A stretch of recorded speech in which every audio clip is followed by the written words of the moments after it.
Hey guys, me Rob with Oakwood Machine Works. I wanted to do a quick video because I've gotten some questions regarding the vacuum plate that I was working on my Instagram, and figured I'd just do a quick YouTube video on it. So I needed a way to hold down these 1/8" plates for a job that I'm doing on an assembly, and I didn't want to, I couldn't bolt it down. You can see where I went through and pre-spotted them. It just didn't work out, and I had to change my procedure. So what I came up with are these plates of aluminum that I got off of Xometry, pre-cut, which was beautiful because they actually get a really nice edge on it. Not square, but looks good. So what I did was I cut this geometry into it. That would give me a modular vacuum fixture plate kind of setup. So I milled in 6 holes, to screw it down. As it turns out, I really only need the 4 in the corners. And then I use the Pierson work holding. I have a step here because I'm short, people. Where's it at? Tool 16 is back there. You can't really see it.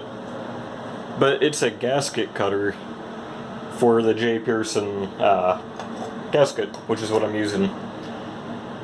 So the way this works is I face off the back to get a really nice flat finish. It's within 5/10 parallelism across both sides, which I guess isn't all that great, but for what it is, it's fantastic. So I cut the groove in going around the outside edge. And then I left these contact pads to give me really good support when it pulls down, that it's not going to sag anywhere, which I believe is part of where I get a good bit of my flatness. I can just use these 4 screws and it gets held down perfectly flat, again within 5/10. And then to get the vacuum into this side, I screwed into the side of a pallet and then cross-drilled it on the top. Then it goes to my vacuum generator. It's like a McMaster car. I don't remember the part number. I got that a few years ago. And then I just have that going into a Pierson thing, a actuator. So it's not as nice as Jay's little vacuum generator, but it works.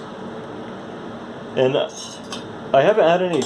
No, I'm gonna regret even saying this, but I haven't had any trouble getting parts to be held down. But I just pull up on that, and I'm profiling it with a 3/16 tool, and then I'm finishing it with an 1/8" tool, because that's all I can fit between the gasket and, well, the 2 sections. I didn't want this coming loose because it's a fairly large piece.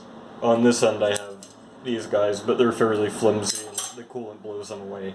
The coolant would blow that directly into the cutter. I'm taking it out in 2 passes with this YG1 Alu Power end mill, which actually I'm not sure why. I'm not using my IMCO tools. I've been trying to learn the balance between spending a lot of money on high-end tools and buying some of the cheaper tools. These are about $13. The IMCO ones are $27. Granted, I think the IMCO ones give me a better finish and better tool life, but I've also had this one in the machine for a long time, and of course because I said that I'm going to break it. But the plate job itself is fairly simple, just cutting out this shape, and then cutting not sure if you can pick it up on camera, it's kind of a crummy camera.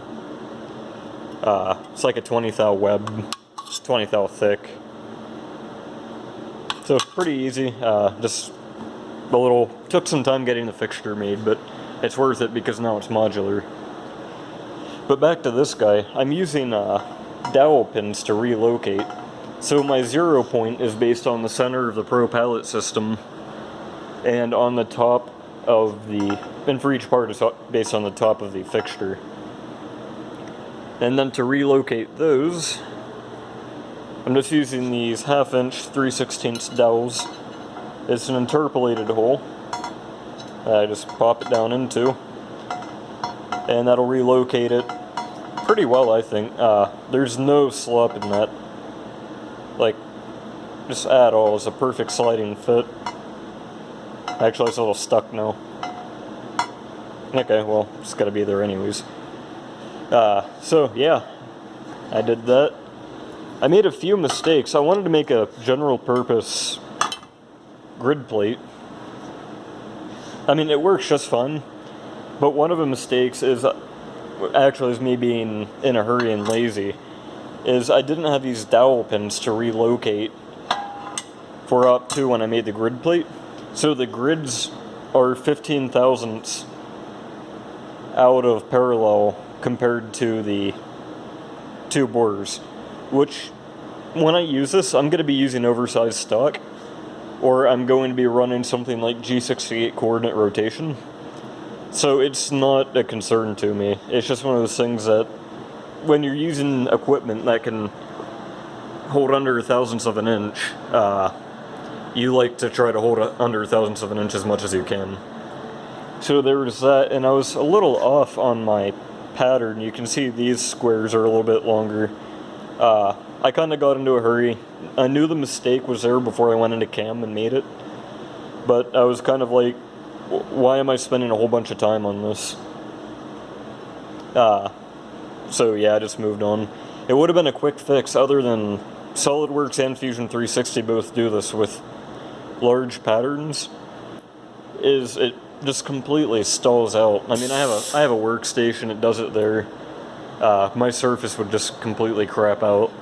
So, you know, one of those things. So yeah. It's been working really well for me so far. I think it's going to be very useful in the future because it doesn't even have to be a vacuum setup. I could put Mighty Bites down into that. I could just screw straight down into it. It's going to be a great little addition to my tools. And yeah. If you guys have any questions, feel free to hit me up.